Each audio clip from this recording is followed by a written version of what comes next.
C'est une série très importante parce que nous allons parler du livre qui met un peu la base sur tout ce qu'on dit à l'Église. Mais pas un peu la base, qui met toute la base sur tout ce qu'on dit à l'Église. Je ne sais pas si c'est déjà attaché en haut, mais la nouvelle série, elle s'appelle La Bible. C'est simple et efficace. Et bon, la Bible, elle est très connue, d'abord, comme un livre, mais nous croyons que c'est beaucoup plus que ça. Et nous allons vivre ce mois de février en train de parler de ça. Parfois, ça peut paraître très très basique, ce que je vais dire, et c'est justement pour ça que je vais dire. Parce qu'il y a des choses, au moins avec moi, je ne sais pas si chez vous c'est pareil, mais avec moi, il y a des choses très très basiques que je dois toujours me rappeler pour que je les fasse. Parce que sinon, ça ne marche pas. Et nous allons vivre tout le mois de février en train de partager sur la Bible. En fait, c'est un parcours. L'année dernière, pour ceux si vous étiez déjà là, on a parlé sur la recherche du bonheur. Et juste après, on a parlé sur l'amour, qui c'est une des façons la plus grande en fait de rechercher, de vivre le bonheur. Et là, on va parler de la Bible comme un livre, mais ce n'est pas tout à fait un simple livre. C'est ça qu'on va partager ce mois. Et je vais vous expliquer comment on va vivre ça. D'abord, si on parle de bonheur, si on parle de plaisir, il faut savoir que la vie chrétienne, le plaisir chrétien, malheureusement, il y a plusieurs personnes qui pensent comme ça et aussi qui prêchent comme ça. Et moi, j'ai déjà dit ça ici et je vais toujours le dire. Mais le plaisir chrétien, il est bien conscient que un jour avec Jésus n'est pas forcément mieux que le jour précédent. Un jour avec Jésus, le lendemain avec Jésus, il n'est pas forcément mieux qu'aujourd'hui avec Jésus. Je m'explique. La vie chrétienne, elle n'est pas toujours belle. Elle n'est pas toujours à 100% agréable.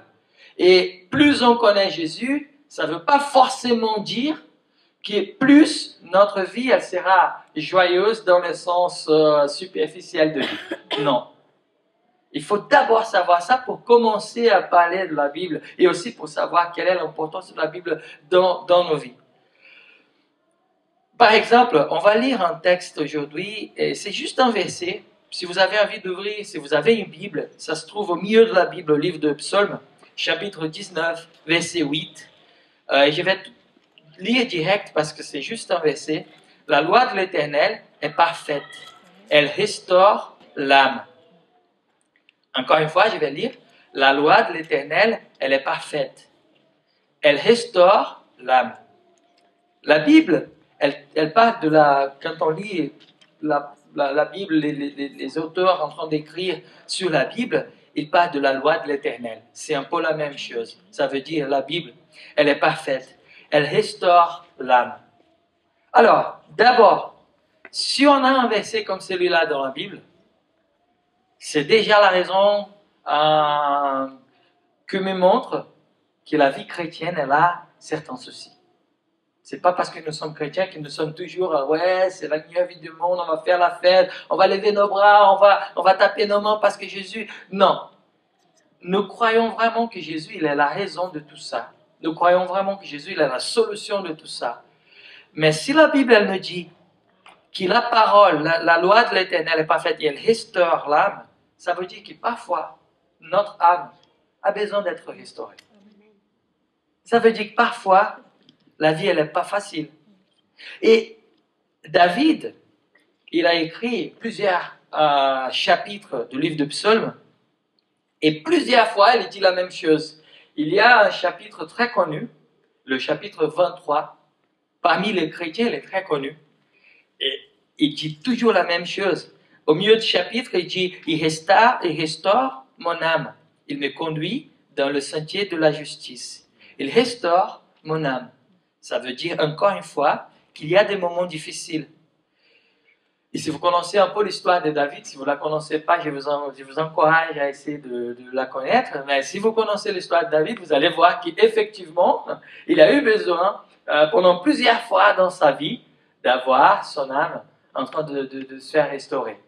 Alors, ou dans un autre cadre, nous croyons en tant que chrétiens, nous croyons que Dieu il existe et que le diable il existe aussi. Et nous croyons que la joie, le bonheur que nous sommes en train de gagner, de vivre avec Dieu, le diable il va essayer toujours de voler ça de nous. Et dans ce moment, comme je viens de dire, peut-être que la vie elle sera un peu plus dure. Et dans ce moment de tristesse, parce que nous l'avons tous, nous avons besoin de quelque chose. Nous avons besoin d'une chose concrète, d'une chose pertinente et d'une chose qui puisse devenir un peu comme l'essence pour nous. Et je ne sais pas quel est votre essence. Il y a des personnes qui sont un peu diesel, et ça met un peu de temps pour démarrer et après ils démarrent et voilà, moi c'est un peu comme ça. Il y a des personnes qui sont vraiment speedées à 100%, 200% comme des voitures de Formule 1 et qui voilà, l'accélération elle est vraiment de 0 à 10 secondes, ils font 300 km/h. Et je ne sais pas comment ça se passe chez vous, mais nous tous, même les voitures de course, elles ont besoin d'une essence. Et c'est drôle parce que nous trouvons partout des essences, surtout quand nous sommes tristes. Nous trouvons des livres de, comment ça se dit en français, de l'auto-aide, c'est ça? Ça se dit ça en français? Hein? Développement personnel, je sais pas, auto-aide, ça se dit ou pas du tout? Alors c'est pas ça. Bon, les livres qui vont nous aider à vivre une vie un peu mieux, c'est développement personnel. Voilà, c'est ça. Voilà, c'est bien. Et bon, on cherche des livres comme ça, ils sont pas mauvais, hein. Ils sont peut-être qu'on va trouver des bons livres. On cherche des. Moi, j'ai une amie qui a vécu une situation très très difficile, très dure au Brésil. Et après ça, elle m'a dit qu'elle est devenue la personne qui connaît le plus les films de cinéma. Elle part au cinéma presque tous les jours pour voir des films de cinéma. Elle a cherché dans le cinéma la raison de l'essence qui commence à la conduire, qui commence à le faire sortir de ce chemin très très dur qu'elle est en train de vivre. Et pourquoi pas penser à la Bible?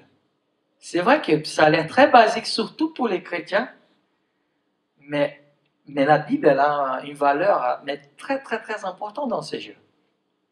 Et si nous allons dédier un mois, et c'est très peu, un mois, pour parler de la Bible, c'est parce que nous croyons que c'est vraiment le guide, le mode d'emploi, la façon de vivre en tant que chrétien, elle se trouve dans la Bible. Tous les pasteurs, tous les prédicateurs, toutes les personnes qui sont en train de parler de Dieu, de Jésus surtout, toutes ces personnes, si elles sont en train de parler une chose concrète, cette chose doit se trouver dans la Bible. Si elle n'est pas écrite dans la Bible, on peut se douter, on peut se méfier un tout petit peu. Parce que la Bible, pour nous, c'est vraiment quelque chose d'important.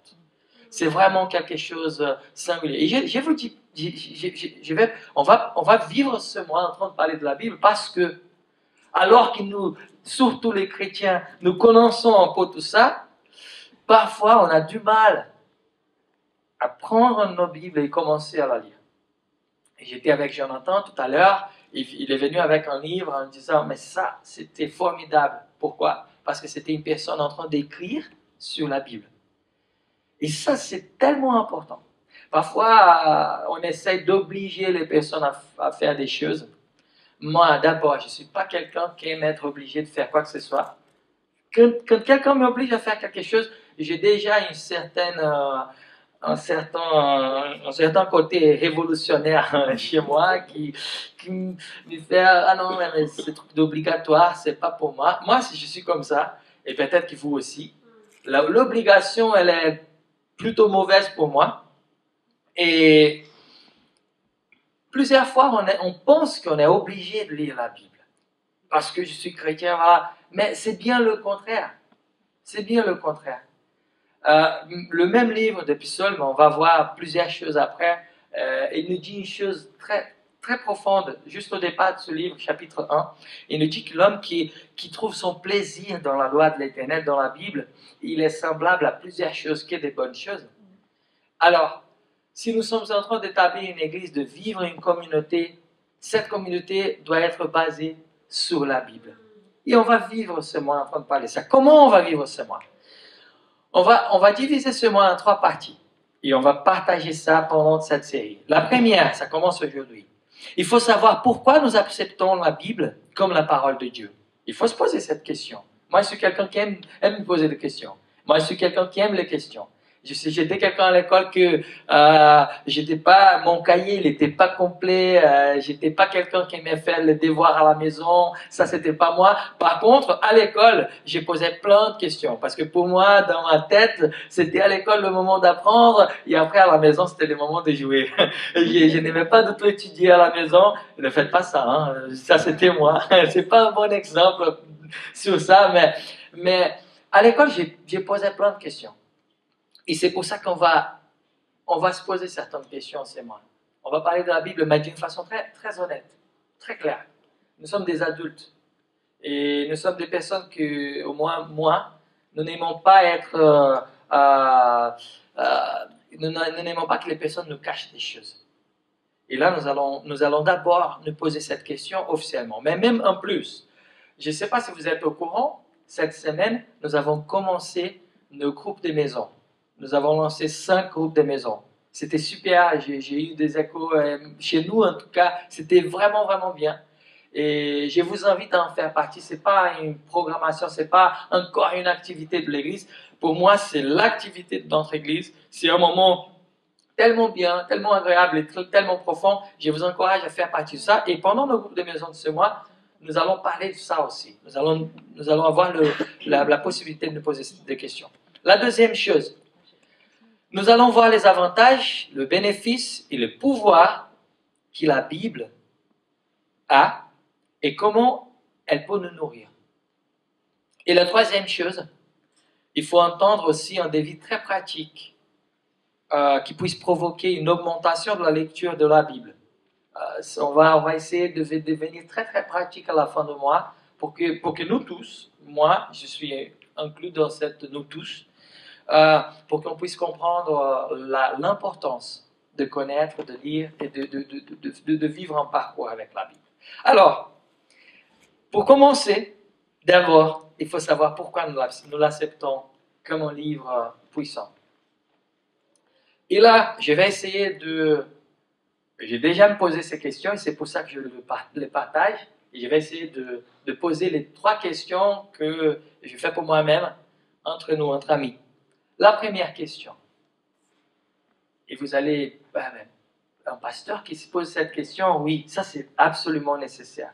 La première question, avant même de parler de la Bible, est-ce que Dieu, il existe? Ça c'est une question très importante. Et si on se pose pas de questions comme ça, on peut arriver à avoir beaucoup de choses, de la bonne musique, de la bonne ambiance dans une église, mais on sera là juste pour faire encore une personne en plus. Et ça, c'est pas le but en fait. Nous allons commencer par le niveau, à mon avis, le plus basique, mais pas dans le mauvais sens, mais dans le sens le premier niveau, on va dire comme ça, de la foi. Si nous ne croyons pas que Dieu existe, tout le reste, il est un peu abîmé. Et là, la première question qu'on doit se poser, c'est est-ce que je crois à ça? Et moi, je me suis posé cette question. Et ma réponse, c'était oui, je crois. Mais ce n'est pas assez simple. Et là, comme je suis quelqu'un d'essayer de voir très clairement les choses, j'ai commencé à chercher parmi mon histoire, parmi mon parcours, pourquoi je crois. Alors, socialement, c'est assez simple de voir, j'ai plusieurs raisons d'y croire. Je suis né dans une famille chrétienne. Mes parents, ils étaient chrétiens, mes grands-parents, ils étaient chrétiens, mon père, ma mère, ils étaient chrétiens, et je suis né dans un contexte très, très chrétien, officiellement. D'accord? C'est bien. Et après, j'ai vécu toute ma vie en train d'aller dans une église ou autre. Avec mon père, avec ma mère, en train d'écouter la parole de Dieu, d'accord. Et là, socialement, et c'est toujours comme ça, socialement, nous avons une raison. Si nous commençons à chercher, si vous êtes comme moi, toujours en train de chercher la raison des choses, parce que moi je suis comme ça, socialement, il y a peut-être une raison qui montre pourquoi vous êtes dans la situation que vous êtes aujourd'hui. Pourquoi vous vous trouvez dans la situation que vous vous trouvez aujourd'hui. Il y a toujours, parfois pas, mais presque toujours, il y a socialement une explication pour ça. Ah d'accord, il a pris ce chemin, il est devenu pasteur, Gustavo, à cause de ça, d'accord, on peut voir socialement mon sujet préféré à la fac, et c'est toujours, j'ai envie de faire un master sur ça, c'était l'anthropologie. Et j'aime bien ça, c'est les relations humaines, c'est la sociologie, l'anthropologie, ça m'intéresse énormément. Et je suis comme ça, c'est dans ma tête, j'aime rentrer dans ces parcours. Et peut-être qu'on peut expliquer plusieurs choses socialement parmi vous. Par contre, ça n'explique pas pourquoi je crois que Dieu existe. Ça explique les hypothèses, mais pas la raison. Et là, j'ai commencé à chercher plusieurs choses. Et c'est clair que nous n'allons pas avoir assez de temps pour tout dire, au moins pour dire tout ce que je pense moi-même. Mais je vais essayer d'être très très simpliste, ça se dit, simpliste, et parfois très basique, mais c'est tellement important ça, c'est tellement important. C'est pas un message que je suis en train de prêcher parce que nous sommes des nouveaux chrétiens. Non, pas du tout ça, parce que moi, je pense toujours que si je suis en train de prêcher une chose, c'est parce que moi j'ai besoin d'entendre ces choses. Alors ça veut dire que moi je suis pasteur, j'ai fait mes études en théologie, machin, bref, et j'ai besoin d'entendre ces choses. Et c'est comme ça qu'on choisit, moi et David, c'est qu'on va prêcher à l'église. Alors que ça a l'air très basique, c'est absolument nécessaire pour nous de se poser cette question. Plusieurs fois, après avoir eu ma conversion personnelle, et on va parler de ça tout à l'heure, après, avec mon histoire sociale, mon parcours en tant que fils de chrétien, machin, voilà, plusieurs fois, je demandais une chose à Dieu. C'est la première fois dans toute ma vie que je vais partager cette chose. Même au Brésil, des amis ne sont pas au courant de ça, mais plusieurs, et peut-être que c'est pour ça que je suis comme ça, mon caractère, plusieurs fois, comme j'étais toujours chrétien, j'ai posé une question à Dieu. Et je ne pense pas que j'ai réussi, et je ne sais même pas si ça c'est une réussite ou pas, mais j'ai demandé à Dieu, mais plusieurs fois, de me donner une journée, au moins une journée, avec la tête d'une personne complètement non chrétienne. J'ai demandé ça à Dieu. Hein. Peut-être que c'est fou. Hein. J'ai demandé ça parce que parfois, nous les chrétiens, on commence à vivre un univers très particulier et très compliqué du coup. Avec nos vocabulaires, avec nos choses, avec nos vies, et on parle, on dit des choses comme si toutes les personnes sont en train de nous comprendre. On parle de Jésus, des mots qui sont difficiles, qui se trouvent dans la Bible, et ça a l'air très facile pour les chrétiens, très facile. Et moi, j'étais toujours inquiet. J'étais à l'église au Brésil, je voyais un ami qui arrivait, ou sinon j'étais en train de partager avec un ami qui n'était pas du tout chrétien, et j'essayais de voir, mais pourquoi il ne croit pas et moi je crois? Mais est-ce qu'il faut avoir quelque chose? Et surtout, je me demandais, je me posais la question, pourquoi il pense? Qu'est-ce qu'il doit penser quand il rentre, quand il m'entend en train de parler de Dieu, de la Bible? J'étais toujours comme ça. Et plusieurs fois, j'ai demandé à Dieu, j'aimerais bien entrer dans une église avec une tête comme si je ne sais pas comment expliquer cette question, c'est assez folle comme question, drôle aussi, mais je me posais cette question pour essayer de comprendre. Parce que pour moi, c'est très important ça. J'aime mes amis, j'aime les personnes. J'aime mes amis chrétiens et de la même manière, j'aime mes amis non chrétiens. Il faut que ça soit comme ça parmi nous tous. Et si je crois à tout ça, comment je vais vivre tout ça et comment je vais essayer d'expliquer tout ça, mes amis? Alors, une réponse très basique. Je pense être impossible le fait de croire que tous les dilemmes d'univers, tous les problèmes, tous les drames des personnes, toute la dépression, toute la tristesse, toute la recherche que nous avons, soyons-nous chrétiens ou pas chrétiens, pour avoir une vie un peu mieux, pour avoir une vie un peu, pour réussir dans la vie, je pense être vraiment, vraiment impossible que tout ça soit devenu juste de l'évolution d'une espèce. C'est très basique, très simpliste, ça que je suis en train de dire. Je sais, il y a plusieurs choses derrière tout ça. Mais pour moi, c'est tout simplement possible que Lazare, il puisse créer une complexité telle que nous avons, une vie telle que nous avons, et surtout la recherche de quelque chose qui n'est parfois pas de toute l'évolution. Je trouve tout simplement pas possible. Et c'était comme ça que je me suis converti. Parce que moi, je me suis posé des questions avant de me convertir. J'avais mes parents chrétiens. Mais moi, il faut me poser ces questions. Est-ce que je suis chrétien ou pas? Aujourd'hui, je suis pasteur et avant, j'avais honte de dire que mes parents, mon père, il était pasteur. À l'école, j'ai raconté ça pendant les branches le mois dernier. J'avais honte quand mes amis ils étaient en train de dire qu'est-ce que ton père et qu'est-ce qu'il fait de la vie. Et mes amis disaient mon père il est avocat, mon père il est un homme d'affaires. Et là ils venaient vers moi, mon père il était pasteur. Mais toi Gustavo, qu'est-ce que ton père fait? J'ai dit ah là là, j'essaie de changer de sujet. J'avais honte. Et aujourd'hui je suis devenu un pasteur. C'est bizarre ça. Et là c'était après avoir plusieurs questions. Certains je les ai toujours. Bon. Si je pense comme ça, quand je pense que le bonheur, le plaisir infini peut être trouvé, quand je pense qu'il doit avoir un créateur, ça me semble plus raisonnable le fait de, s'il y a un créateur, la solution, la cause et la réponse s'y trouvent quand on cherche, quand on trouve le créateur. Ça va être plus simple, plus raisonnable de penser comme ça. On ne parle pas de la Bible par l'instant. Hein? On parle de quelque chose qui est derrière, mais si on ne comprend pas ça, on n'arrive même pas à croire que la Bible, elle est vraie. Et d'accord. Ok. Bon. Et là, c'est à chacun de nous de croire ou pas. Je ne peux pas, mais pas du tout, je ne peux pas mettre ça dans vos cœurs. Je peux arriver jusqu'à un point de dire, voilà, c'est ça que je crois. Voici ma vie, voici notre Église, voici ce que nous prêchons, voici ce que nous croyons. Mais c'est à vous, chacun de vous, de réfléchir à ça et de se poser cette question, est-ce que ça c'est vrai pour moi, mais vraiment vrai? Pourquoi je suis en train de suivre ça? Bon, si nous disons oui à cette question, c'est pas directement, elle ne nous ramène pas directement à la Bible. Hein. Pourquoi? Parce que ça me remet à une deuxième question en fait.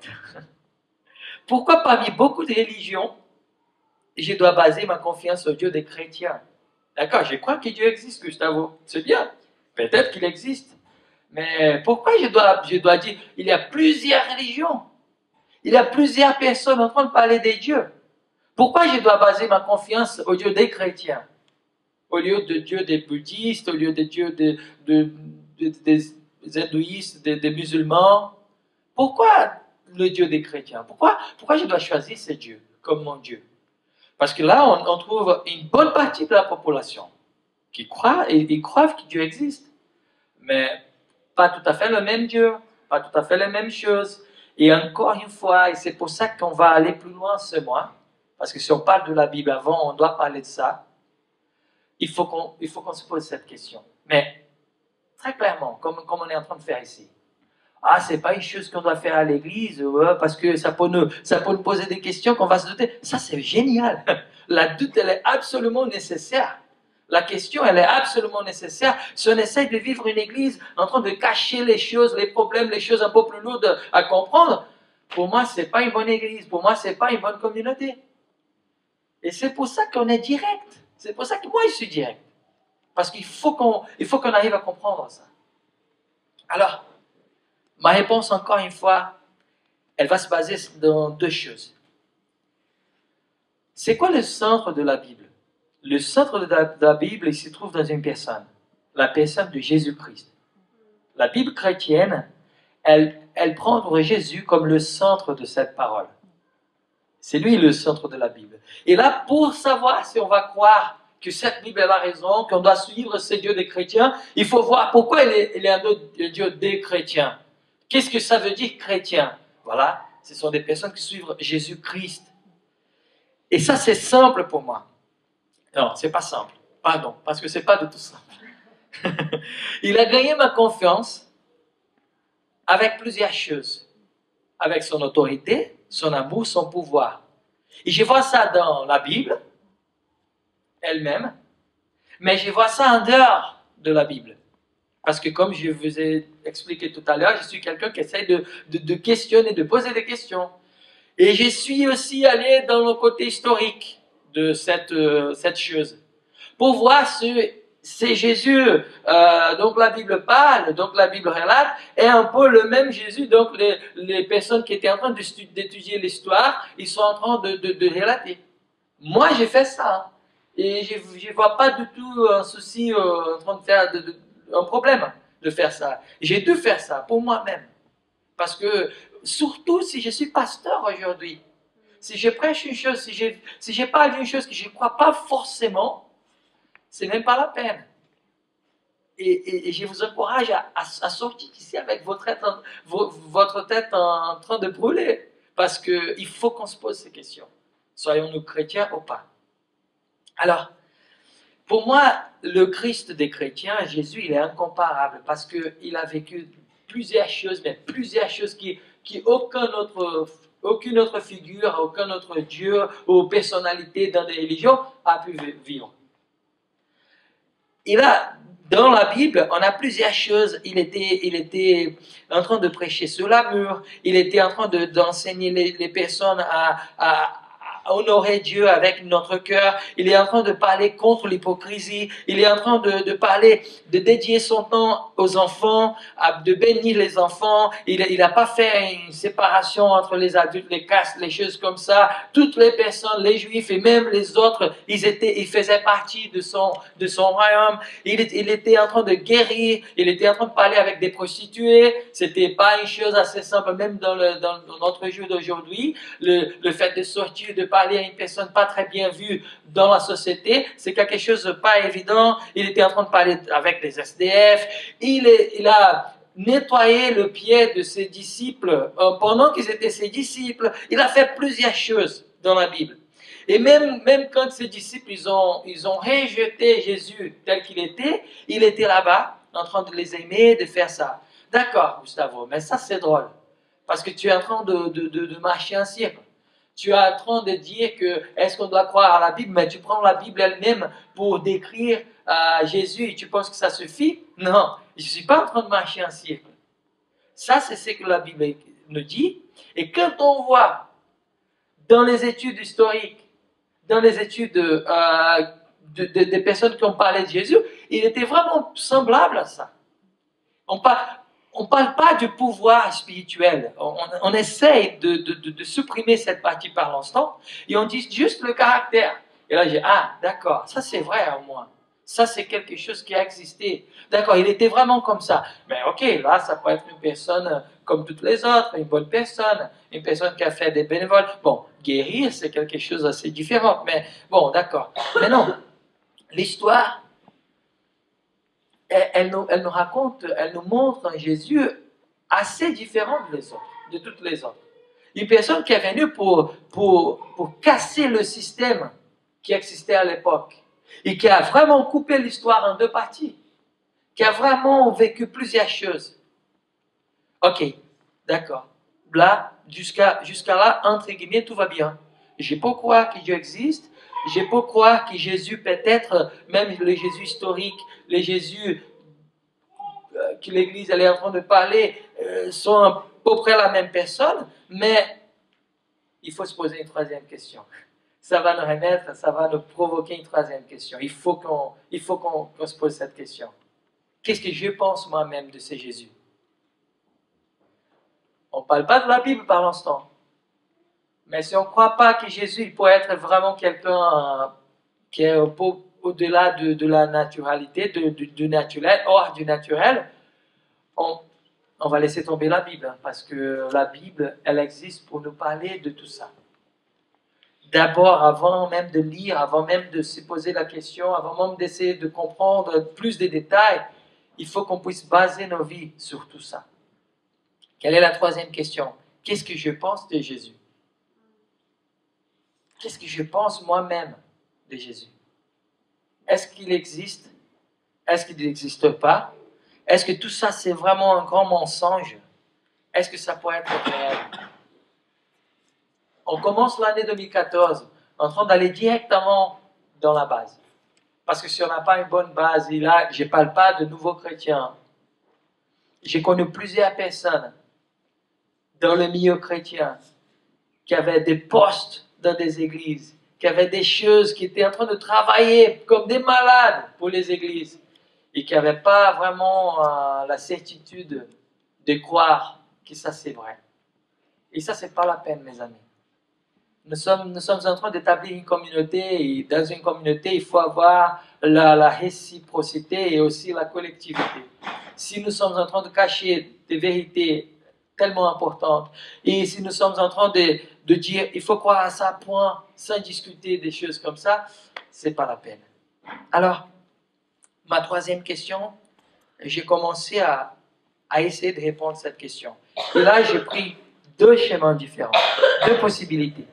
Bon, soit Jésus, il a vraiment existé, soit tout ça est vrai, soit tout ça est correct, soit il était vraiment le Fils de Dieu, il a fait tout ça qu'on a entendu, j'ai pas donné ma vie à Jésus, soit quelqu'un d'autre a inventé cette histoire. Et j'ai commencé avec ma tête sociologue, anthropologue, voilà, machin, à me poser ces questions. Et là, j'ai commencé à dire, d'accord, disons que quelqu'un a inventé toute cette histoire. Disons que ça, c'est vrai. Et que Jésus, il n'a pas existé. Ou sinon, qu'il a existé à Jésus, parce que sinon, même les personnes sont en train d'étudier l'histoire, et parce qu'ils ont trouvé Jésus, ils ont trouvé tout ça. Disons que Jésus, c'était tout simplement une personne comme moi, et quelqu'un a inventé toute cette histoire. Il a choisi Jésus, voilà, le fils de Maria et Joseph, pour être le personnage de cette histoire. Et là, j'ai commencé à avoir la possibilité de faire marcher cette histoire. Est-ce que vous avez déjà essayé d'inventer une histoire? Une histoire, une fausse histoire, mais de faire semblant que c'est vrai. Ça a duré combien de temps? En plus, pour combien de personnes? Il y a une expression, et je suis complètement d'accord, on peut faire semblant qu'une chose est vraie pendant beaucoup de temps pour peu de personnes. On peut faire semblant qu'une chose est vraie pendant peu de temps pour plusieurs personnes. Mais on ne peut jamais faire semblant qu'une chose est vraie pour beaucoup de temps pour plusieurs personnes. Et j'ai déjà vécu ça. On a eu une expérience au Brésil dans le domaine de business. C'était horrible. Ma femme, elle était associée avec une personne. Ils ont créé une société. Je ne vais pas raconter toute l'histoire, mais la personne, elle a inventé une histoire, mais une drôle d'histoire, qui nous a donné beaucoup de soucis au niveau de l'argent, finance, tout ça. Et elle a fait tout ça à cause de son mari, parce que son mari avait une ex-épouse et elle n'avait pas envie de donner l'argent de son mari à son ex-épouse. Bref, c'était horrible. Mais c'était horrible. Elle inventait des clients, elle inventait des services, elle inventait des devis, elle inventait des chemins, mais horrible. Et pendant 4 mois, elle a réussi mais elle a très bien réussi à cacher tout ça. Et vous vous rendez compte que, par exemple, c'était une organisation qui travaillait dans l'événementiel.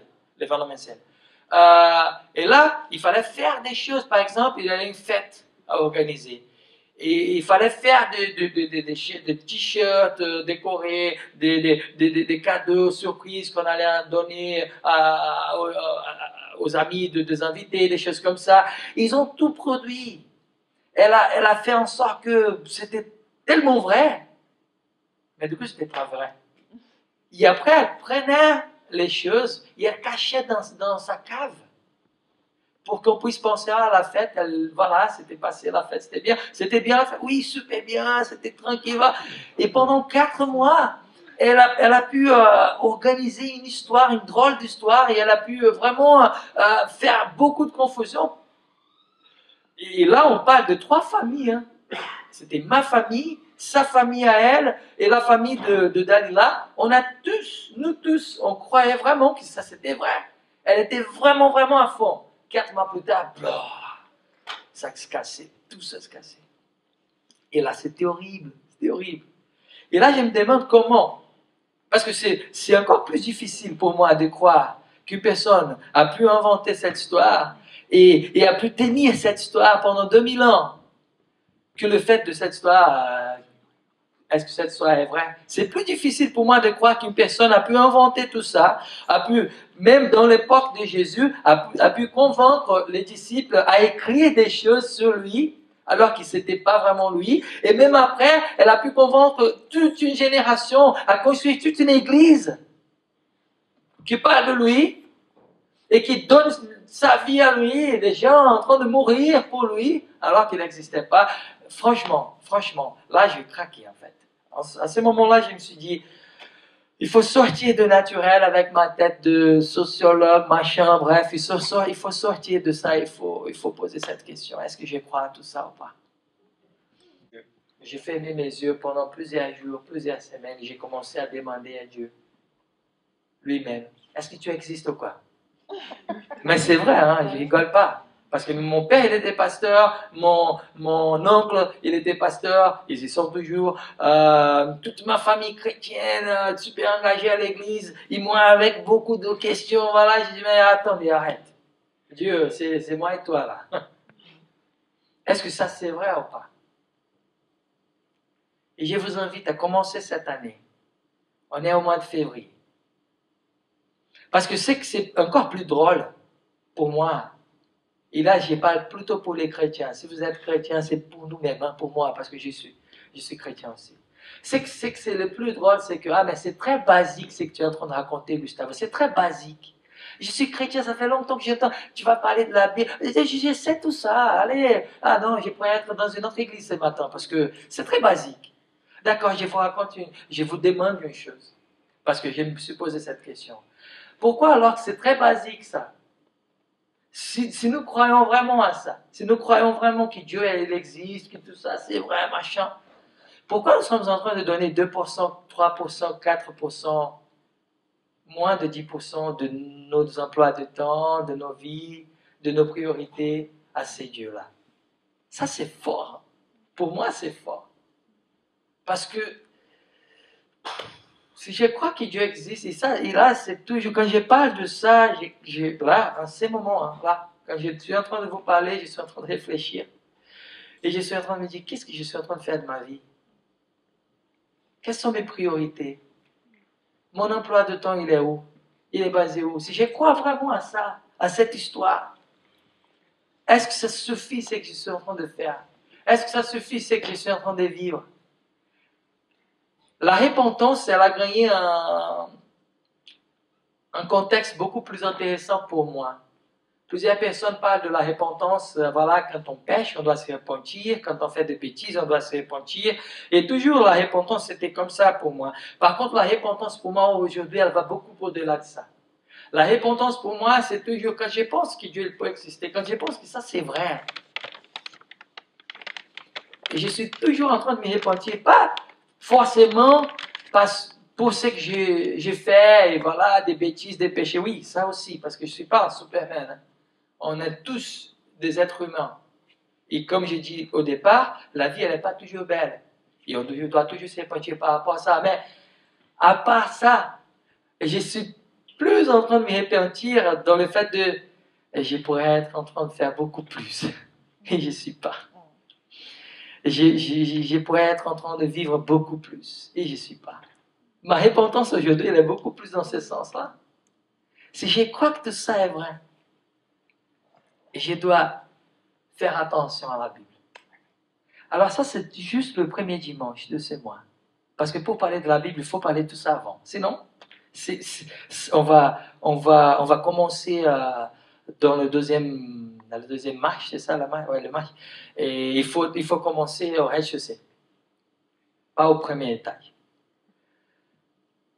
Il faut qu'on se pose cette question, nous tous.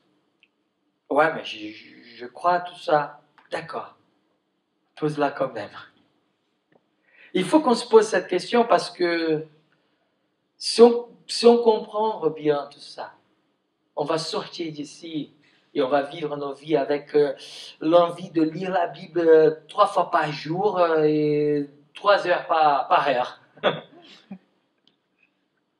Parce que c'est tout simplement, si je crois que Dieu existe, si je crois que Dieu est tout ce que je suis en train d'entendre dans des églises, si je crois que Dieu est vraiment puissant, si je crois que Dieu il se montre à travers sa parole, si je crois que sa parole est la Bible, si je crois à tout ça, je dois plonger vraiment dans la Bible.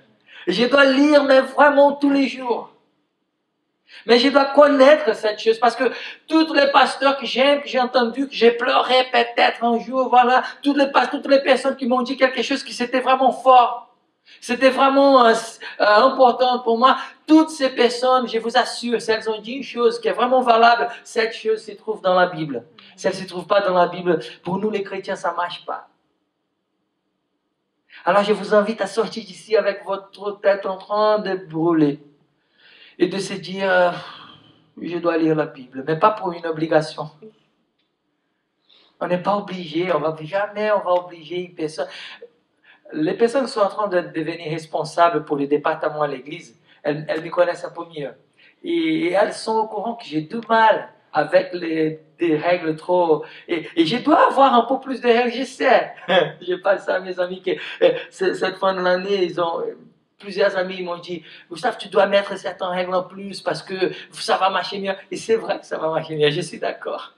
Mais c'est difficile pour moi. Et surtout l'obligation. Je déteste l'obligation. Et je n'aimerais pas vous obliger à faire quoi que ce soit. Je ne suis pas du tout contre les programmes de on va lire la Bible entière pendant une année. Je ne suis pas du tout contre ça. Si vous êtes en train de faire ça, continuez. Mais je n'aime pas trop l'obligation quand on n'a pas du tout envie de lire, quand on ne comprend rien, quand on lit juste pour dire qu'on lit, pour marquer voilà, c'est bon, j'ai réussi. Je n'aime pas trop ça. J'aime le fait d'aimer, de prendre le plaisir dans une chose. Pourquoi j'aime la musique? Pourquoi j'aime toujours étudier la musique? Parce que la musique, elle est infinie, quoi. Parce que la musique, elle me plaît tellement que j'ai envie d'aller plus loin en tant que musicien, toujours. Et si je pense au moins comme ça par rapport à Dieu, je dois penser la même chose. Alors, je vous assure, moi, que la Bible elle peut devenir une essence extraordinaire pour vous. Si vous êtes en train de chercher des réponses, si vous êtes en train de chercher des choses, si vous êtes en train de chercher des dilemmes, des problèmes, des frustrations que vous avez, parce que parfois on l'a. Si vous avez besoin que votre âme soit restaurée, personne d'autre peut faire ça. Et moi, je ne peux pas faire ça. Un pasteur, il n'a pas le pouvoir de guérir une personne. Un pasteur, je dis ça toujours, il n'est pas un gourou spirituel. La personne qu'on va appeler, pasteur, qu'est-ce que je dois faire? Je vais me marier, j'ai 2 filles. Et alors, celle-là, elle est plus jolie que celle-ci. Mais qu'est-ce que tu en penses? Je dois me marier. Je ne sais pas. C'est à toi de décider. Je rigole. Un pasteur, il est toujours là pour donner des conseils. Ça fait partie. Mais on n'est pas des gourous. Je ne sais pas. Qu'est-ce que tu en penses? Vas-y. Non, mais ce n'est pas comme ça. Parce que la Bible, elle nous dit, on doit se renseigner avec nos amis. Mais soit la paix de Dieu l'arbitre de nos décisions. Que la parole de Dieu, là, c'est dans le livre de Colossiens. Si je dis ça, c'est joli parce que c'est pas moi, hein? C'est la Bible, encore une fois. Si on enlève la Bible du pasteur Gustavo, c'est fini. Hein? Ben, c'est vrai, j'ai rien à dire d'autre. La Bible, elle nous dit que la parole soit riche dans vos cœurs. Soit riche. Alors, on va essayer de vivre ce mois en train de parler de la Bible, en train de vous donner pas mal d'idées.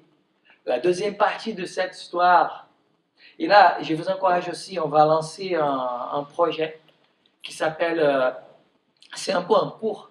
On a fait un cours sur la vision de notre église, on va refaire ce cours pour les personnes qui sont en train d'arriver, mais on va avoir un autre cours aussi qui va parler de l'autorité de la Bible, de Dieu, tout ça. Et là, on va parler beaucoup plus sur l'autorité biblique. On n'a pas besoin de défendre des choses comme ça parce que finalement, quand je me suis mis à prier, qu'est-ce que ça se passait? Et là, je dois dire ça parce que c'est comme ça que ça se passe. Dieu, il s'est réveillé à moi. s'est révélé à moi. Je suis convaincu que si vous n'avez pas une expérience avec Dieu, personnelle, vous pouvez rester quelques années dans une église. Ça peut être la meilleure église de l'univers, avec la bonne musique, le pasteur qui prêche, qui est bon pour faire des blagues, des choses comme ça, qui est super intelligent, voilà, machin, avec des personnes sympathiques. Au bout d'un moment, vous allez vous fatiguer de cette histoire, parce que ça ne vous parle pas. Il faut couper ce chemin qui peut être douloureux. Il faut tout de suite se poser cette question.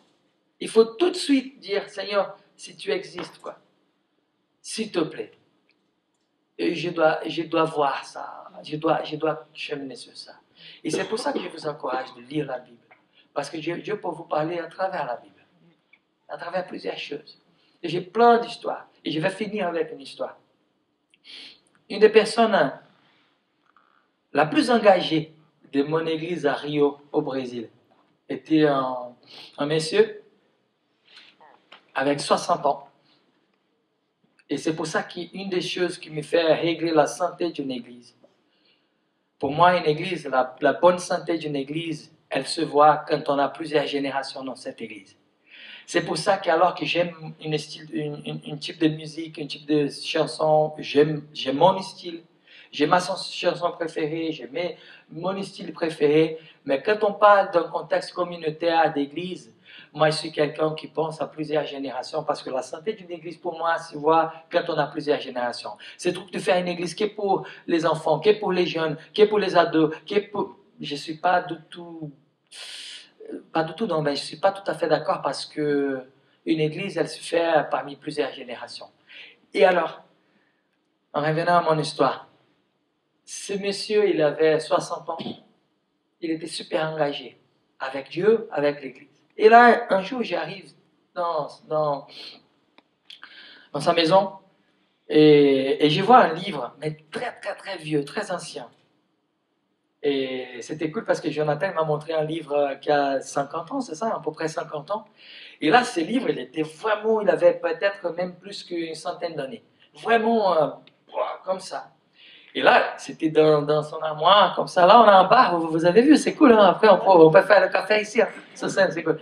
Et c'était comme ça, c'était un livre dans son armoire. Et j'ai là, comme je suis toujours quelqu'un qui me posait des questions, les curieux, c'est quoi ce livre-là? C'est assez différent. Et là-bas, je te raconte cette histoire. Et là, il a pris, c'était une Bible. Mais une Bible comme j'avais jamais vu. Vraiment, vraiment ancienne, de 200 ans, quoi.